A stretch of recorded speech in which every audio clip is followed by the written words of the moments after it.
မင်္ဂလာပါဒီနေ့အလွယ်အကူဆုံး EM ပြုလုပ်နေကြောင်းလေးကိုပြန်လည်မျှဝေပေးခြင်းပါတယ်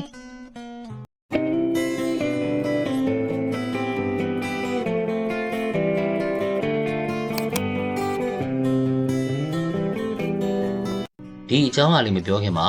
EM ရဲ့တီးနှံမဲမော်အကျိုးသက်ရောက်မှုနဲ့ပါဝင်တဲ့အမှုစီဝါတွေကိုကျွန်တော်တို့တို့လေ့လာကြည့်ကြအောင်ပါဗျာအကျိုးပြုအမှုစီဝါဖြော်ရည် EM ဆိုတာကမြေစီလွှာအတွင်းမှာတီးနှံမဲတို့ရဲ့ကြီးထွားဖွံ့ဖြိုးမှုအထွတ်နှုန်းပိုးမွားယောဂါတံခံနိုင်ရှိမှုနဲ့တီးနှံရည်သွေးကိုမြင့်မားစေနိုင်တဲ့အကျိုးပြုအမှုစီဝါမျိုးစိတ်တွေကိုအဆင့်မြင့်နည်းပညာတွေနဲ့စနစ်တကျစုပေါင်းမွေးမြူဖြော်ဆက်ထားတဲ့ဖြော်ရည်တစ်မျိုးဖြစ်ပါတယ်။ EM မှာအဓိကပါဝင်တဲ့အဏုဇီဝတွေက lactic acid ဘက်တီးရီးယား၊တဆေးမှုန် photosynthetic ဘက်တီးရီးယား၊ actinomyces ဘက်တီးရီးယားတွေနဲ့အပင်ကျွင်းကျန်တွေကိုလျင်မြန်စွာဆွေးမြေ့စေတဲ့မှုတွေပဲဖြစ်ပါတယ်။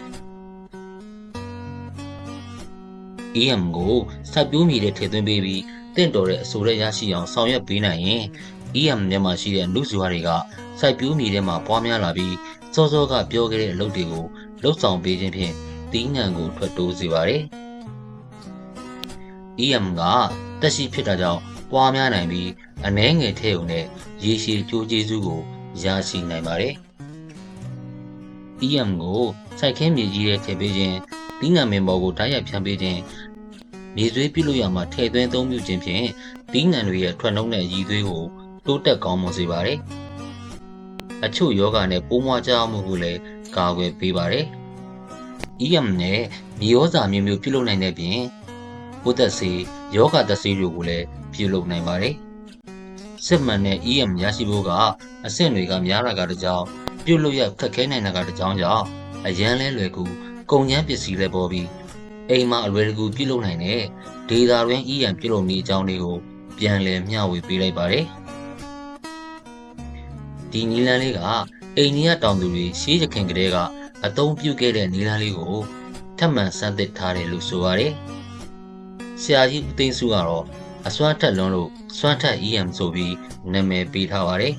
။ပြုလုပ်နည်းလေးလေ့လာကြည့်ကြအောင်ပါဗျာ။အကျိုးပြုနုဇီဝပိုးတွေကမိမိပတ်ဝန်းကျင်မှာရှိတဲ့အပင်ကြီးတွေအောက်ကမြေကြီးတွေမှာရှိနေပြီးဝယုံပင်အောက်ကမြေကြီးထဲမှာတော့ပိုမိုများပြားပြီးအာနိသင်လည်းပိုကောင်းတယ်လို့ဆိုပါတယ်။အဲ့ဒီအပင်ကြီးတွေအောက်ကမြေဒါမှမဟုတ်ဝယုံပင်အောက်ကမြေကြီးကိုတူးယူပြီးနွားသေးနွားချေထညက်ပဲမှုရောဆက်ထားတဲ့ပွားစာထဲမှာရောဆက်ထည့်ပေးလိုက်ရင်တပတ်အတွင်းမရေမတွက်နိုင်တော့တဲ့အဏုဇီဝသက်ရှိ EM တွေပေါက်ဖွာလာတယ်လို့ဆိုပါတယ်။ဘယ်လိုဖော်ဆက်ကြလဲဆက်ပြီးတော့လေ့လာကြည့်ကြအောင်ပါဗျာ။စောစောကပြောခဲ့တဲ့ဝယုံပင်အောက်ကမြေကြီးက9ချက်သားနွားသေး1လီတာနွားချီလက်ဆက်က60သားထညက်15ချက်သားပဲမုံအစိမ်း15ချက်သားနဲ့ရေ4ဂါလံခွဲလိုအပ်ပါတယ်။ရေကိုမိုးရေချောင်းရေကန်ရေကိုအသုံးပြုပေးပါ။တကယ်လို့များများပြုလုပ်ချင်တယ်ဆိုရင်တော့ဒီအချိုးစားတိုင်းဇာရိုးပြုလုပ်လို့ရပါတယ်။အရင်ဆုံးမြေကြီးကိုအမှိုက်တရိုက်တွေမပေါအောင်ဖယ်ပေးရပါမယ်။ထညက်ကိုရေနဲ့အည်ပျော်သွားရုံကြိုပေးပါ။ပဲမုံကိုတော့ဒီအတိုင်းရေနဲ့ဖြော်ပေးပါ။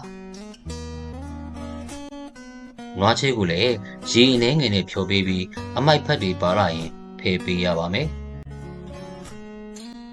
အသုံးပြုခဲ့တဲ့ရေအားလုံးကိုစောစောကပြောခဲ့တဲ့ရေ4ဂါလံခွဲတဲ့ကနေပဲအသုံးပြုပေးရပါမယ်။ဖြော်ထားတဲ့အကုန်လုံးနဲ့ကြံတဲ့ရေကိုထည့်ပြပုံဒါမှမဟုတ်စင်အိုးထဲပေါင်းထည့်ပေးပါ။ထည့်ပြအနေနဲ့ထထုပုံတန်ပုံကိုရှောင်ကျဉ်ပေးရပါမယ်ခင်ဗျာ။ဖြော်ရည်ကိုရင်မနာရအောင်ရင်လုံအောင်ဖုံးပြီးအရိပ်ထဲမှာထားပါဖြိုဆက်ခါသားမှာနွားသေးနွားချေးအနံ့ရပါလိမ့်မယ်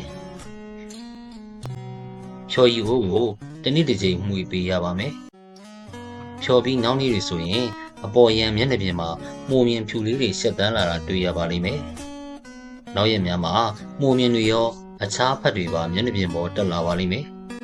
အယောင်ကလည်းဝါညူရောင်ဒါမှမဟုတ်ပရင်းရောင်ပြောင်းလာပြီး အနံ့ကလည်းချင်းစုပ်စုပ်နဲ့ထွက်လာပါလိမ့်မယ်။ရာသီဥတုပူချိန်မြင့်ရင်တပတ်လောက်ကြာတတ်ပြီးတော့အေးတဲ့ရာသီမှာဆိုရင်10 ရက်ဝန်းကျင်ကြာမြင့်နိုင်ပါတယ်။ဒီ EM ထဲမှာအကျိုးပြုနုဇီဝပိုးမျိုးစားပေါင်းများစွာပါဝင်တယ်လို့ဆိုပါတယ်။ဒီ EM ကိုပြုလုပ်ပြီးတာနဲ့တက်နိုင်သမျှမြန်မြန်အသုံးပြုရင်ပိုကောင်းပါတယ်။ရက်ကြာသွားရင်အနုဇီဝတွေကိုတဖြည်းဖြည်းလျော့နည်းစေတယ်လို့ဆိုပါတယ်။အသုံးပြုမယ်ဆိုရင်တော့ရေ4 ဂါလံဆေးပြားပုံတစ်ပုံးကိုဒီ EM ရေအနည်းဆုံး1 လီတာထည့်သွင်းဖြတ်ပတ်ပေးရပါမယ်။ EM များသွားလို့လည်းအပင်လောင်ခြင်းမရှိပါဘူးလေခင်ဗျာဒီနေ့အောင်ဒီလောက်ပါပဲနောက်နေ့တွေမှာလည်းစိုက်ပျိုးရေးနဲ့ပတ်သက်တဲ့အကြောင်းအရာလေးတွေရှာဖွေစုဆောင်းမျှဝေပေးအောင်မှာဖြစ်လို့စောင့်မျှော်ကြည့်ရှုပေးပါဦးတီးနှံစိုက်တောင်းတိုင်းစိုက်သမျှတီးနှံတော်တိုးပြီးထွက်သမျှတီးနှံဈေးကောင်းရကြပါစေဗျာကျေးဇူးတင်ပါတယ်